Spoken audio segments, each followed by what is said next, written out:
നമസ്കാരം. പ്രവാസി മലയാളിയിലേക്ക് സ്വാഗതം. കോവിഡ് മഹാമാരി നൽകിയ വേദനകൾ മായും മുൻപേ തന്നെ പ്രവാസികളുടെ കുത്തൊഴുക്കാണ് അനുഭവപ്പെടുന്നത്. ഗൾഫ് രാഷ്ട്രങ്ങളിലേക്ക് പ്രവാസികൾ പോകുമ്പോഴും വീണ്ടും പ്രവാസികളെ കൊടുക്കുന്ന ഒരു വാർത്ത പുറത്തുവരുന്നു. കോവിഡ് മഹാമാരിക്കിടെ 1,00,000-ലധികം മലയാളികൾ രാജ്യം വിട്ടതായി ബഹ്റൈൻ അറിയിച്ചിരിക്കുകയാണ്. ഒരു പ്രമുഖ സാമ്പത്തിക വിദഗ്ധൻ നടത്തിയ പഠനം ഉദ്ധരിച്ച് പ്രാദേശിക മാധ്യമം റിപ്പോർട്ട് ചെയ്യുകയുണ്ടായി.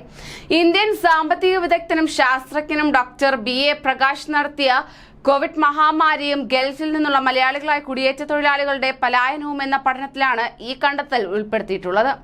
ഗൾഫ് രാജ്യങ്ങളിൽ നിന്ന് കോവിഡ് മഹാമാരിക്കിടെ 14,71,000-ലധികം ഇന്ത്യക്കാർ വിട്ടതായി പഠനം വ്യക്തമാക്കുന്നു.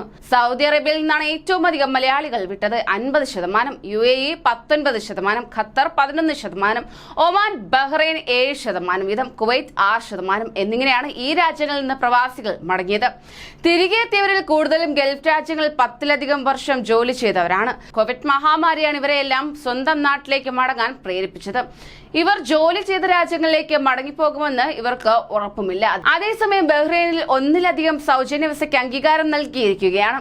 കിങ് ഫഹദ് കോസ്വേ വഴി ബഹ്റൈനിലേക്ക് യാത്ര ചെയ്യുന്ന വ്യവസായികൾ, വ്യാപാരികൾ, നിക്ഷേപകർ, അവരുടെ കുടുംബാംഗങ്ങൾ എന്നിവർക്ക് ഇപ്പോൾ സൗജന്യ മൾട്ടി എൻട്രി വിസ ലഭിക്കുമെന്ന് ആഭ്യന്തര മന്ത്രാലയം അറിയിച്ചു. GCC രാജ്യങ്ങളിൽ ഒന്നിൽ സാധുവായ എൻട്രി വിസയുള്ള ആളുകൾക്ക് പുതിയ വിസയ്ക്ക് അർഹതയുണ്ടെന്ന് ആഭ്യന്തരമന്ത്രി general Sheikh Rashid bin Abdullah Al Khalifa പറഞ്ഞു.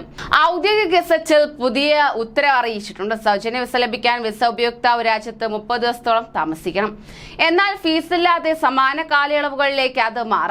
ബിസിനസ്സുകാരുടെ കുടുംബങ്ങളുടെ ജോലിക്കാർ, മൾട്ടി എൻട്രി വിസയുള്ള വ്യാപാരികളും നിക്ഷേപകരും എന്നിവരോടൊപ്പം യാത്ര ചെയ്യുന്നതിനാൽ ഈ വിസകൾ സ്വീകരിക്കാൻ ഇവർ യോഗ്യരാണ്.